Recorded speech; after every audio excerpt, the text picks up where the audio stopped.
नमस्कार, जय हिंद। आप सभी का स्वागत है आपके अपने चैनल, जहाँ पे कि हम लोग बात क्या कर रहे हैं। तो आपको पता होगा यहाँ पे लगातार दो चीज़ों का वीडियो लगातार मिल रहा है। कौन कौन सा? तो एक तो आपका झारखंड के रिगार्डिंग, और दूसरा जब हम लोग बात करते हैं तो JSSC से रिलेटेड जितने भी विज्ञान के प्रश्न हैं, साइंस के प्रश्न हैं, वो भी आपको मैं सॉल्यूशन वैसा प्रोवाइड करा रहा हूँ जो कि चैप्टर वाइज है, जो कि पिछले एग्ज़ाम में आया हुआ है।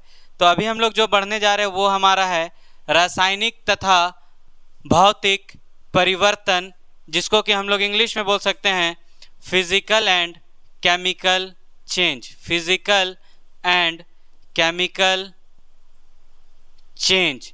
तो हम लोगों को उस चैप्टर से रिगार्डिंग, इस कॉन्सेप्ट से रिगार्डिंग जितने भी प्रश्न पिछले एग्जाम्स में आए हुए उस पर बात करना है। बिना समय गवाए हम लोग बढ़ते हैं आगे, जिसमें कि हम लोग बात कर रहे हैं पहले प्रश्न के ऊपर, और उसी से हम लोग कॉन्सेप्ट को भी तोड़ेंगे। पहला क्वेश्चन आपको दिख रहा है, जल का वाष्प में परिवर्तन कहलाता है। आप सभी को पता होगा जल मतलब हम लोग बोल सकते हैं वाटर, जो कि आपका लिक्विड फॉर्म में होता है, और वाष्प का मतलब हो गया वाटर वेपर। Water vapour.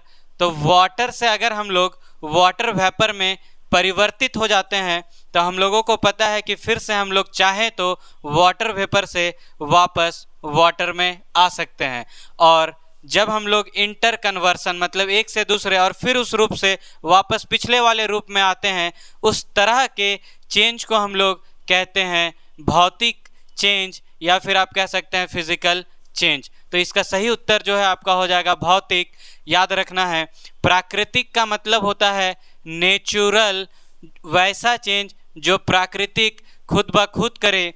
जैसे आप लोगों को पता होगा तालाब में पानी, या फिर आप लोग देखे होंगे तालाब के अलावा अगर हम लोग जाते हैं कुआं में, तो कुआं हो गया, तालाब हो गया, झरना हो गया, ये सब सभी चीज़ों में पानी खुद ब खुद भाप बनकर ऊपर की ओर उड़ता है। और वो कैसे हुआ? तो वो सूर्य के गर्मी के कारण, जो कि नेचुरल हम लोग बोल सकते हैं।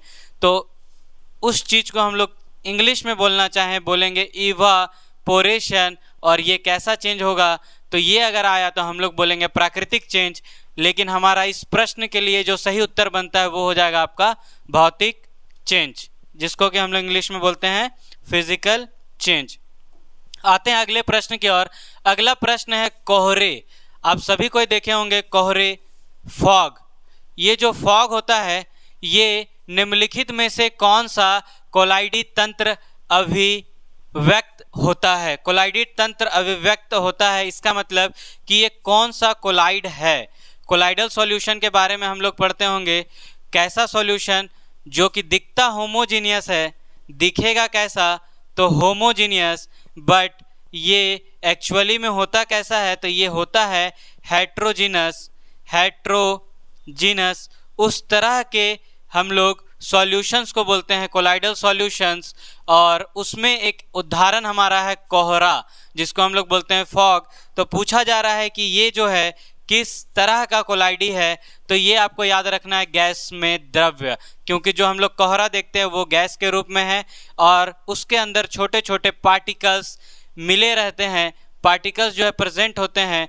तो ये आपका हो गया गैस इन लिक्विड।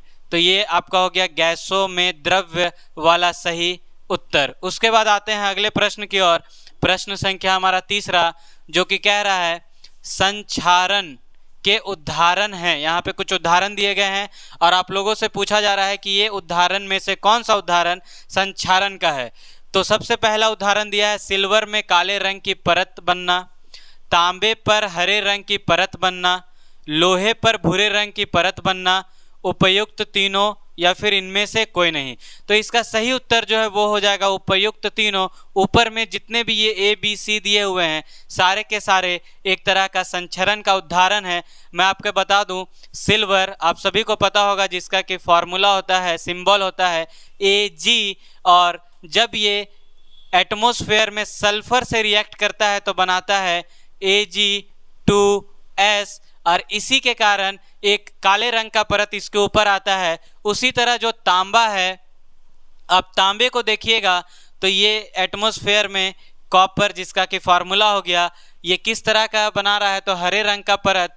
और हरे रंग का परत ये फिर सल्फर के साथ रिएक्ट करेगा और बना देगा CuS, ये हरे रंग का। अगर आपसे पूछता कि कॉपर जो है काले रंग का परत बना रहा है, तो आपको याद रखना है कॉन्सेप्ट कुछ ऐसा है कि कॉपर जैसे ही एटमॉस्फेयर में ऑक्सीजन के साथ रिएक्ट करेगा तो ये बनाएगा कॉपर ऑक्साइड, जो कि आपका काले रंग का होता है। ये आपका होता तो ये होता ब्लैक कलर का, ये वाला हमारा हो जाएगा हरे रंग का। फिर आते हैं अगले को, ये ऑप्शंस में लोहे पर भूरे रंग की परत।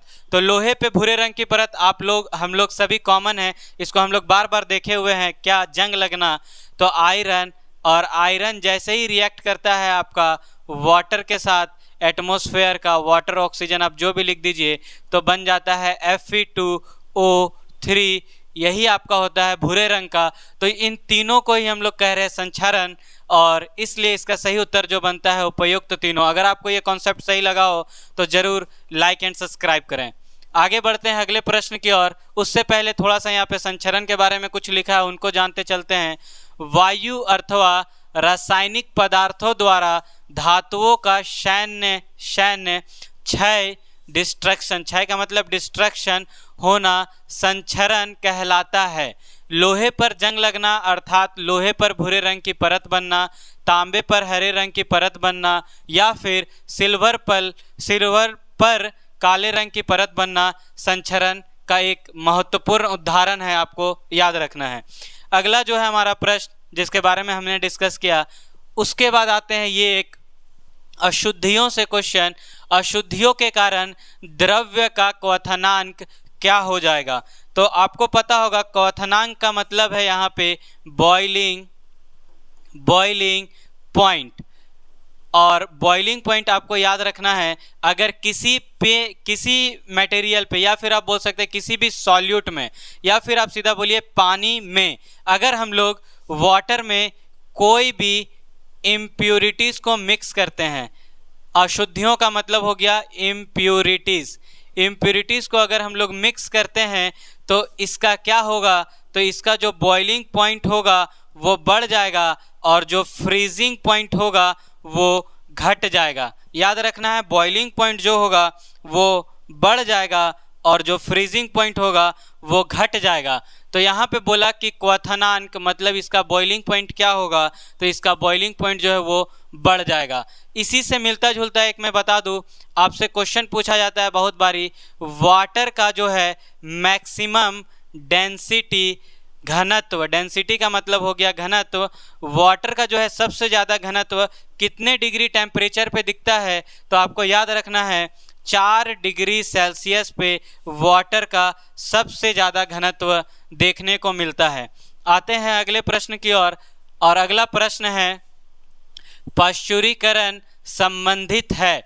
पाश्चुरीकरण ये बहुत ही फेमस नाम है, लुईस पाश्चर के द्वारा ये पूछा जाता है कि किनके द्वारा दिया गया है। तो याद रखना है लुईस पाश्चर एक हमारे साइंटिस्ट हैं जिनके द्वारा ये मेथड बताया गया। इसमें करते क्या हैं, हम लोग लगभग 75 टू 80 डिग्री सेल्सियस पे मिल्क को, किसको? मिल्क यानी दूध को उबालते हैं, और उबालने के बाद विदिन 16 सेकेंड इसको पूरा ठंडा करके और पैक कर देते हैं, जिससे कि इसके अंदर का जो बैक्टीरिया है वो बढ़े नहीं, वो नष्ट हो जाए।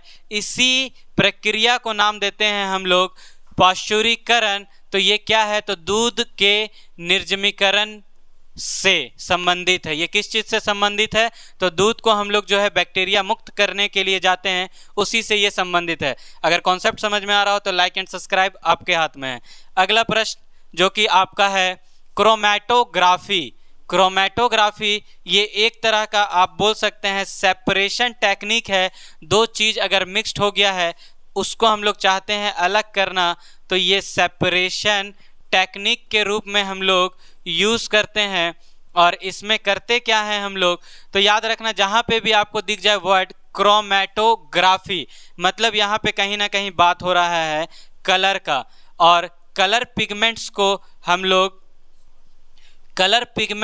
लोग अगर अलग करते हैं किसी भी गिवन सैंपल से, तो उसको हम लोग नाम देते हैं क्रोमैटोग्राफी।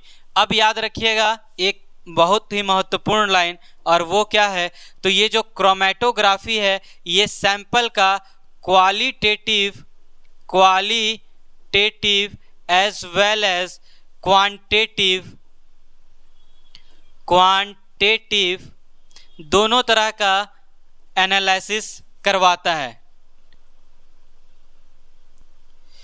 क्वांटिटेटिव एनालिसिस दोनों तरह का ये करवाएगा, quantitative as well as qualitative, मतलब क्वालिटी भी तो बताएगा ही बताएगा, साथ ही साथ उसका क्वांटिटी भी बताता है। तो अगर हम लोग यहाँ पे देखें तो रंगीन पदार्थों की पहचान करने में तो ये क्वालिटी बताता है, पदार्थों की संरचना निर्धारित करने में तो ये तो नहीं हो सकता है, रंगीन पदार्थों की प्रभाजी आवेशन में तो ये नहीं हो सकता है, एक मिश्रण से पदार्थों को अलग करने में तो ये भी हो सकता है। तो इसके लिए आप लोगों से मैं कमेंट भी चाहूँगा, इस प्रश्न का जो उत्तर है ये अकॉर्डिंग टू जो सेंस बोलता है वो आपका ए भी होना चाहिए और डी भी। आप लोग कमेंट करके ज़रूर बताएं कि इसका सही उत्तर मोस्ट अप्रोप्रिएट अगर ऐसा एग्जाम में आता है तो क्या मारना चाहिए। लेकिन अगर हम लोग जाते हैं कहीं पे ऐसा ऑप्शन दिख गया ए एंड डी बोथ, तो हम लोगों को वही टिक करना है ए एंड डी बोथ, क्योंकि ये दोनों बात सही है, ए भी सही है और डी भी सही है। इस वीडियो में इतना ही, मिलते हैं नेक्स्ट वीडियो में जहाँ पे कि हम लोग अगला कॉन्सेप्ट देखेंगे। तब तक के लिए जय हिंद।